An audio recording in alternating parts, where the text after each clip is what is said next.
preparations building up to a wedding. You remember how the whole season was building up to the wedding and all that? Okay. Remember you always tell me that I didn't attend our wedding.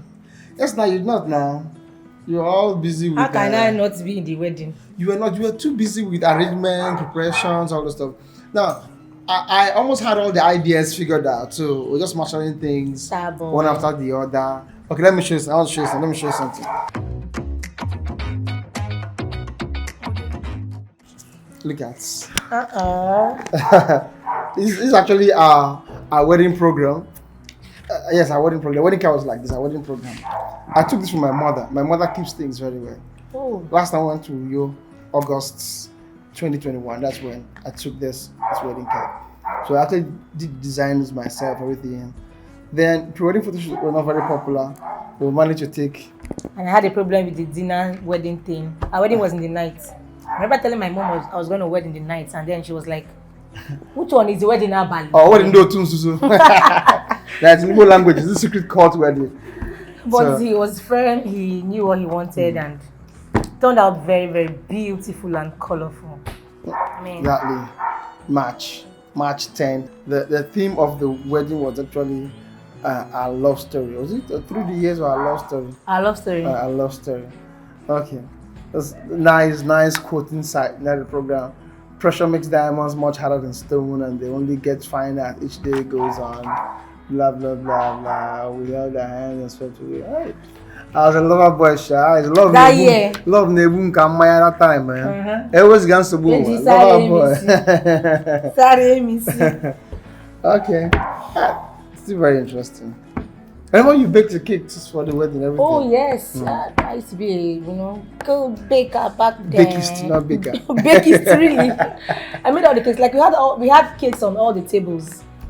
So while we were cutting our own cake, everybody had their own cake to cut. Yeah. It was good, That year, big boys. That is big boys. Nigeria.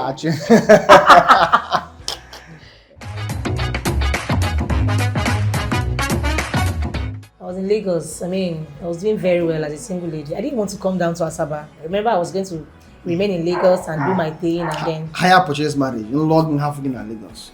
I wanted to stay back in Lagos, and once in a while I come visit, and I was cool, man. I had friends who were doing it, but then he said, "No, let's marry to be my wife. You have to forget about everything you think you have in Lagos, and come down to Asaba and start all over again."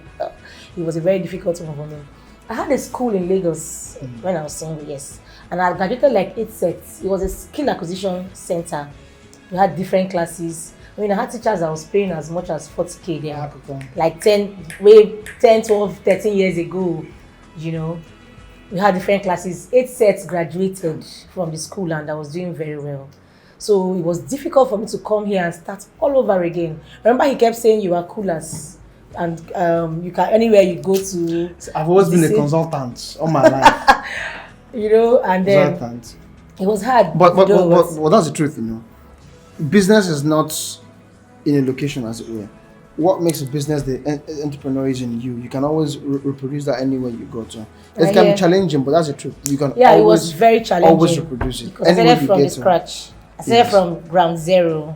In fact, after our wedding, I had to get a paid job, and there's somebody who was paying salaries of like 40K back then per person, and then I was earning 20,000 naira. It was that bad. But I started that way, and in fact, as at then, we're living our life on that my 20K salary. Yes, because our business had just started then. That's mine. Then it was Dazzle Studio. I co-owned it with a friend of mine. It was a partnership, so it just started then. Kind of the cradle stage. Things are slow. You know how business is. Things are slow and rough. House was more of a commodity-based business. House was a purely service-based business. So it was just that way. You can't believe we started on that very mega cumulative family. We're living income, our life with 20K and all the stuff. I remember the first break or the first big job you had was this. You had to do a catering job for somebody. It was bottom internal revenue. Exactly. We were doing the annual retreat or something. Yes. Annual retreat. So they gave you the job to cook. It was over $1 million. I remember when that one hit my account. Oh, Jesus Christ. It was like 1 point something million naira. I felt like, this is it, So it was like the first big thing. First break, and then we started growing from ground zero, and we kept pushing. In fact, I was working from my home then. I didn't have a shop. We had to save money. In fact, we saved and saved and saved to buy his first camera. Yes. Oh, Jesus Christ. Okay. We saved for like 2 years. Saved to buy the first camera. And the day we were supposed to buy the camera, I was supposed to buy it on Amazon. It was actually a used camera. I was supposed to buy it on Amazon. And I don't know what happened. Okay, there was a case of fraud. And I lost the money. He couldn't tell me that's all we saved. I think it was 250 thereabouts. Yes. He couldn't tell me that he was duped, that whole 250 we saved went into the air. Okay, what actually happened? Oh my God. Okay, I was supposed to put on Amazon, and somebody was a case of email phishing. And so this issue of, okay, you can't pay through card, you have to send the money through Western Union outbound. It wasn't very popular. I had to go around and looking for a bank that would do Western Union outbound. We converted the money to pounds, sent it out. 2 days after, we're not getting the mail confirming that transaction from Amazon. It wasn't funny. And then we discovered, when I called Amazon, they now say that it was actually fraud, that they don't do anything aside Amazon card or credit card or all the stuff. So that's how that money went. And we had to start afresh. Started afresh, then building again. Then saving again, and then. But all that is in the past now.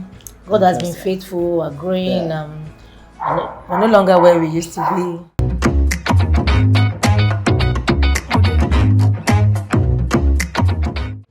When we got married, I wanted to take in immediately. I wanted children like immediately.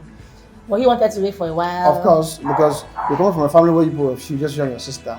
We were coming from a republic. Battalion. For many. I want to take a break from all the many people and just be in the house with my wife. I mean, for the first time I had a house of my own, so I don't want people. So I think a few months, just very few months. That few months 3 were months. like, okay, yeah. For me, the 3 months, it was like 30 years. I couldn't just take it anymore. Like, give me babies, man. Okay, and then the pregnancy, first pregnancy, usually the whole teething stage, all the uncertainties and all the stuff. So it was funny, very, very funny. Vomiting, oh, Jesus Christ. My first pregnancy wasn't funny. Oh, Lord. It wasn't funny at all. Like, it just turned errand boy automatically. It was frustrating. I was telling him, go, I want water. As he's bringing the water, I'm telling him, I want this one. As he's bringing I want a bacha. As he's bringing I want a mala. Oh my God. Complete errand boy. Agidi. Well, I think I did so well in my third pregnancy. I remember the night. Okay, was it night? Labor started at night.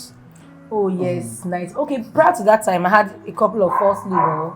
So I was like, labor. Then we rushed to the hospital and they tell Madam, go home. It's not labor, it's false labor. When the real labor started, he ignored me, thought I wasn't serious because I had done a number of false labor. But somehow I was calm and I felt okay. Let's watch it till the morning. Went to market the day before. You went to the market. My wife likes market.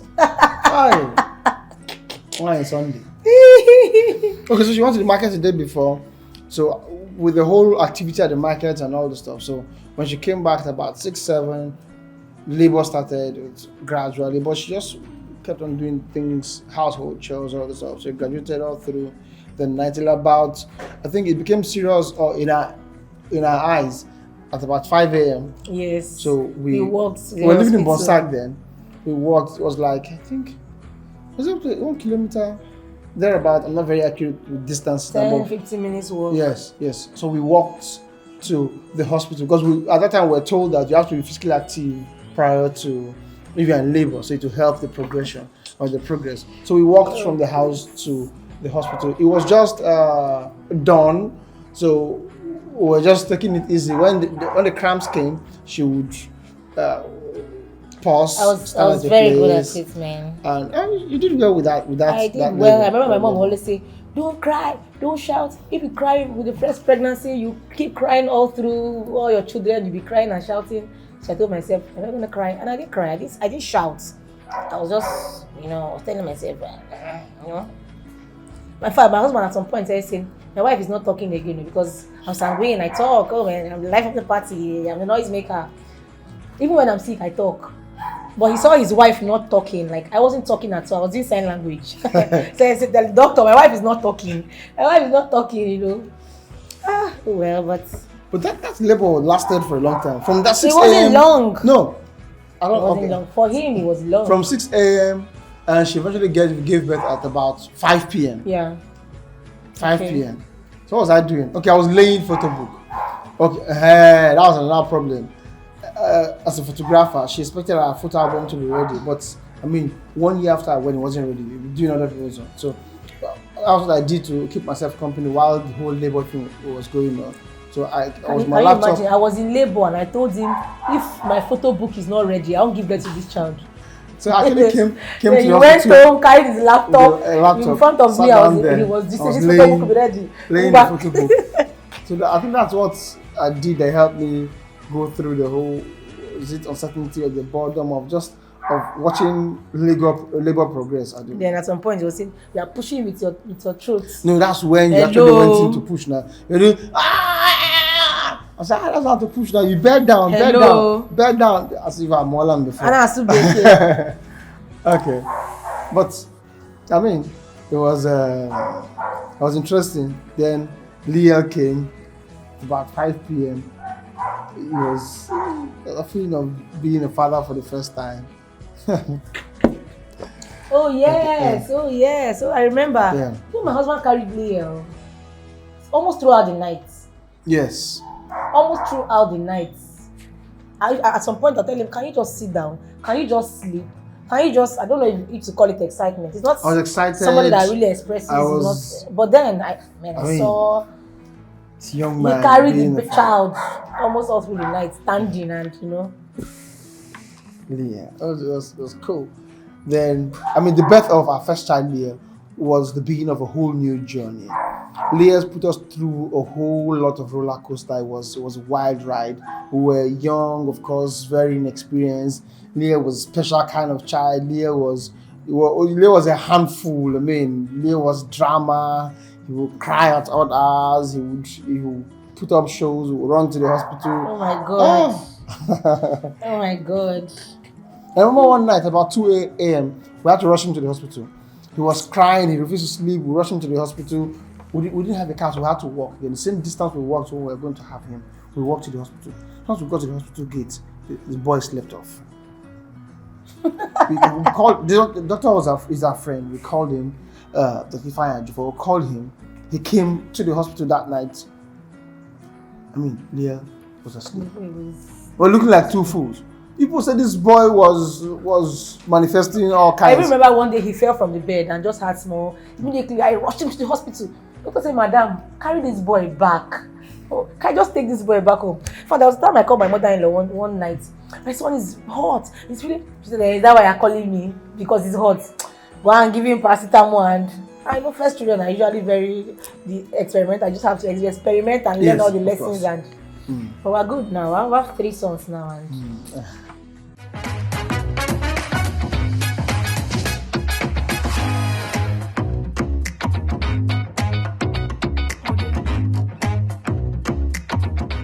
remember when I got that bank job and he said I should turn down the offer. He never wanted a working class lady. He wanted an entrepreneur. And I think I'm one of the very many people who believe in my husband.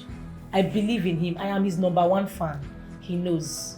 I believe in him so much. I have seen him talk to people, young people, and I've seen their lives metamorphose. So when he says don't do this, sometimes I just do so. But deep down I know that this is the right path to take. You know, you see somebody who is going somewhere, okay, just tag along. Someone I just take what he says, hook, line, and sinker, and it's been working for me.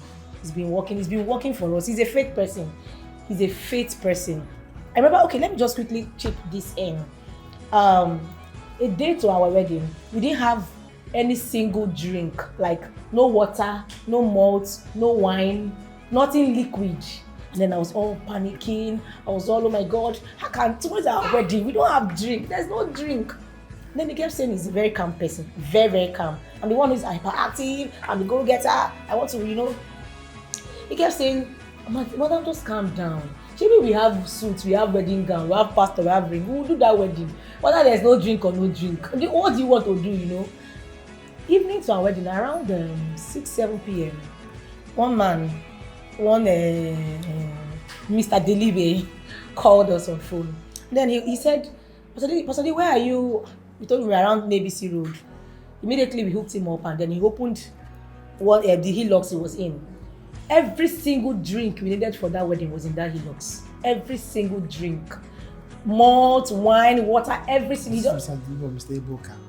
I don't remember. I don't remember. Yeah, I don't remember. Okay. I was doing Asaba. My friend and I were driving a Hilux. You know, somebody gave us the Hilux to use to run around for the wedding. So he said he wasn't feeling fine. He wouldn't be able to make it for the wedding, but he had in his Hilux. So that's why we were somewhere on the express around that Oshimili local government. Just asked us, so we packed there. He came, opened his boot, transported every drink we needed for the wedding. I remember he just stopped and looked at me. Do you know I believe I'm a man of God? That was the first miracle. I was like, okay, I think I'm in for some good. And then I could go on and on, but there have been times when, in fact, when there's no hope of the next meal. The first years of our marriage was really rough. It was rough. It wasn't easy at all. I will carry pregnancy and there's no hope of the next meal. Like, no hope. We go to church and come back and there's no hope of where the next meal is coming from. But somebody can just knock on the door and yeah, you're not doing now. What's happen for this house? You know, that kind of thing. And then there's food, manna. And then he will look at me and say, do you know, I'm a man of God. I've seen this happen many times. So I just tag along. I just follow. I just know that this guy is going somewhere. I think the best I can do is to just believe and follow him. I said some time ago, I think in the last episode, that he is the Jesus that I see. Yes. I always knew what I wanted to do or where I wanted to go. And it's a matter of conviction, not so dramatic about it, but just there. Like I knew I wanted a close-knit family. I didn't want that working class wife that's always on the run, out there, out and back. So when she got an offer with, I think Standard Trust Bank or GT, I don't know, one of those banks, I didn't want her to work at the bank because it just not wasn't what I wanted at the time. And so she had to stick with her business, pushed it, and I mean, we're still there, still growing that same business, and it's been very, very interesting. And if you look, okay, I have some surprise. Oh my God, I love these pictures are like almost how many years ago now? 23, 24, that's almost 20 years, 17 years back. We did that for 9 years before we got married. So like 19 years. Yes. So I've known you for 19 years. How do you know what I was going to do? Okay. These pictures are old. Oh my God. How you can keep things, Sha? No, pictures. And where are the love letters? I still have all those love letters you wrote me that year. One day there was no plenty phone, you know. So he did a lot of writing and oh my God. Look at this. What was this? Sometime 2006 or 7. Was it 2007 or 2006? 2006. Yeah, 6 or 7. Okay. Yeah, okay. Pictures. Hey, look at you two rock right here. Okay. Gas station music. Gas station music. Okay. It's very interesting ride. So, yes, I'll jump it to 10. So, see you next episode.